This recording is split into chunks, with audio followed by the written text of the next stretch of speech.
علی اکبر چلے، گھوڑے پہ بیٹھے چلے گئے،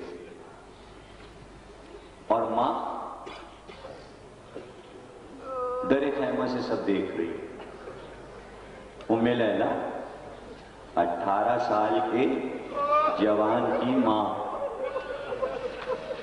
در خیمہ سے دیکھ رہی ہے۔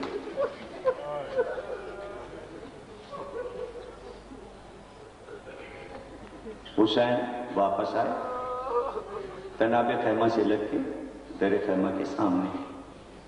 اب ام لیلہ میدان کو نہیں دیکھ رہی، حسین کے چہرے پر، حسین کے چہرے پہ لگ رہا کہ جو کچھ بھی واقعہ ہوگا حسین کے چہرے سے پتہ چل جائے گا۔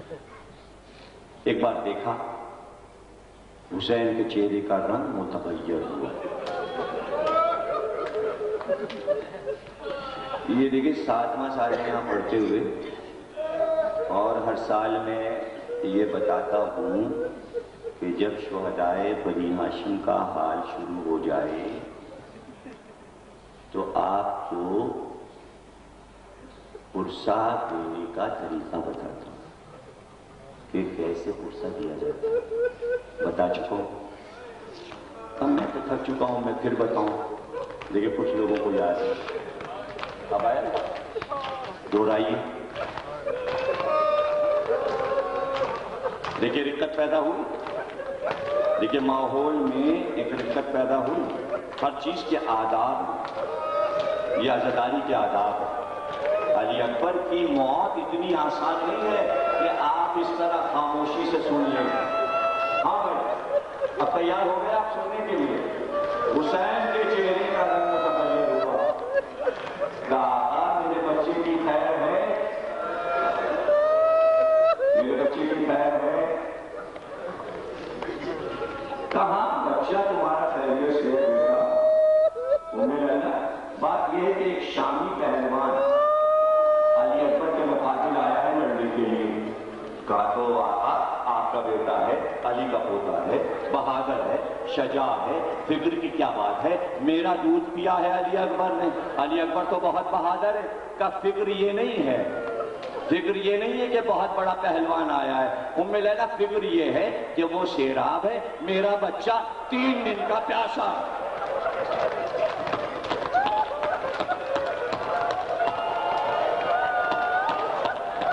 ارے بھائی جوان کیا کر رہے ہیں بھائی؟ ارے بھائی میری عمر تو 60 برس کی ہے، اور دیکھو مجھے، میں 60 برس کا ہوں۔ ارے بھائی 15 کے، 20 کے، 16 کے، آواز ہی نہیں آ رہی ہے۔ کیا کر رہے ہیں لڑکے؟ یہ ماتمدار کیا کر رہے ہیں سارے؟ ہاں بھائی، ہاں، علی اکبر، علی اکبر، علی اکبر، ام لیلہ کو غصہ دو، ام لیلہ کو غصہ دو، ماں کو جوان لال کا غصہ دو، سب لوگ وہاں تک، دور تک جہاں تک، سارے ماں کرنا، غصہ دو، غصہ دو، غصہ دو، غصہ دو۔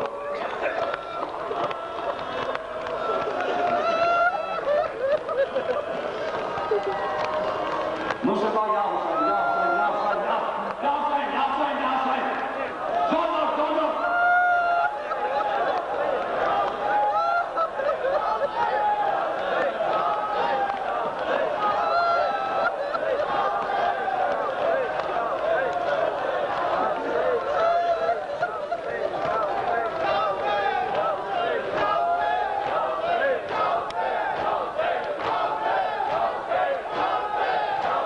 ماشاءاللہ، یہ صحیح ہے، ایسے یہی شان ہے۔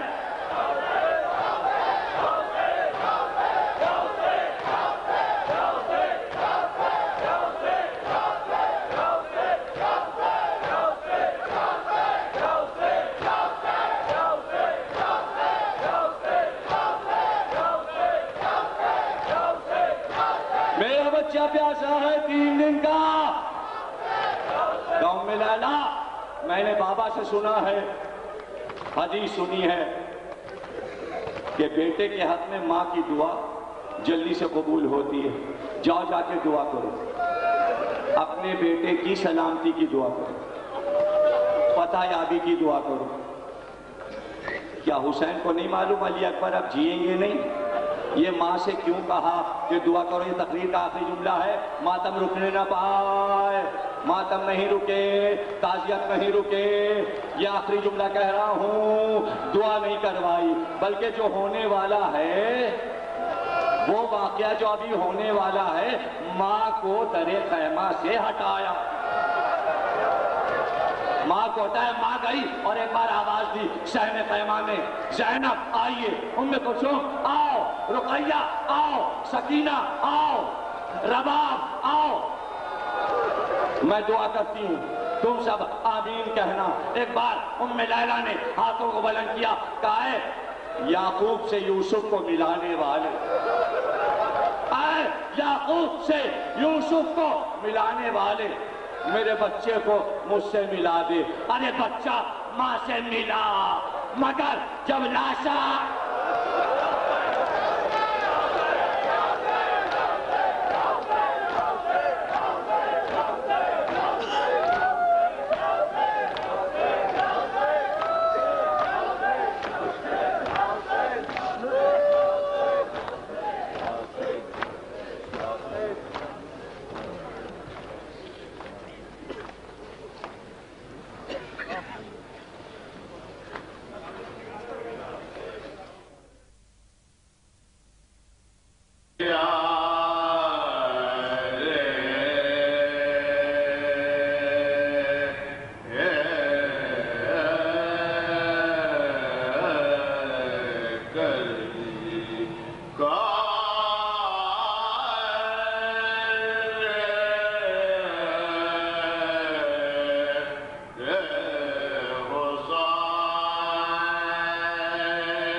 زخم ہم سجاتے ہیں، خون ہم بہاتے ہیں، زخم ہم سجاتے ہیں، یہ سلیق ماتم کے اور کس کو آتے ہیں،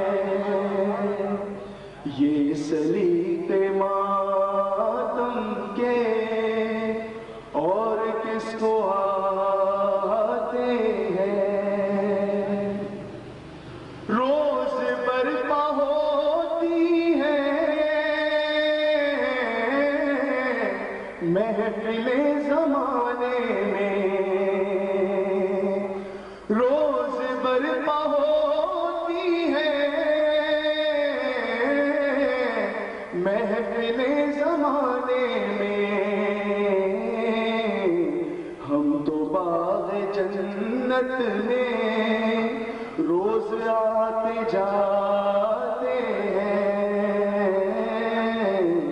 ہم تو باغ جنت میں روز آتے جاتے ہیں۔ اور پوری توجہ شیش میں، جا کے دیکھ لے دنیا آج بھی جلوسوں میں، جا کے دیکھ لے دنیا آج بھی جلوسوں میں، ان کے سر نہیں جھکتے جو علم اٹھاتے ہیں، ان کے سر نہیں جھکتے جو علم اٹھاتے ہیں۔ تم اگر کرو ماتم تم بھی سیکھ جاؤ گے، تم اگر کرو تم بھی سیکھ جاؤ گے، بخششوں کا دروازہ کیسے کھٹکھٹاتے ہیں، بخششوں کا دروازہ کیسے کھٹکھٹاتے ہیں، خون ہم بہاتے ہیں، زخم ہم سجاتے ہیں، تڑپنے لگے ایک تیر کے ساتھ، رننے دو قلب تڑپنے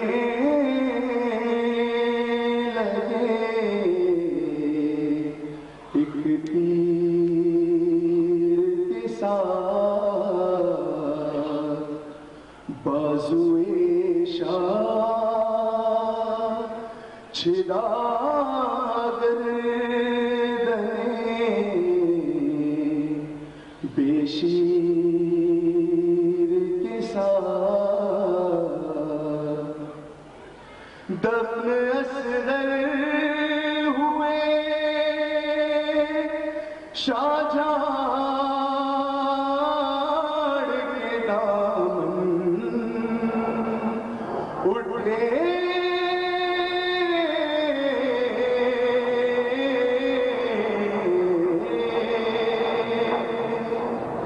دفن اصغر ہوئے شاہجہاں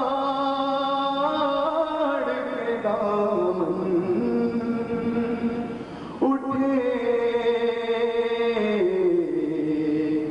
ماں کی سب خط مرادیں ہوئیں بے شیر کے ساتھ، شان جلتی ہوئی ریتی جو پہلو بدلا،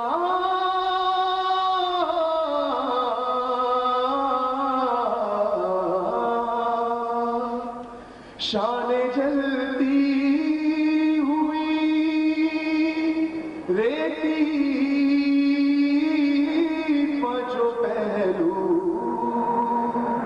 بدلا، کربلا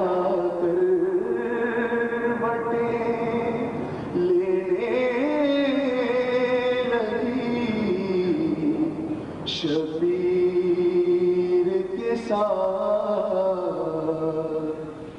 کوئی اس بات کو معصوم کے دل سے پوچھے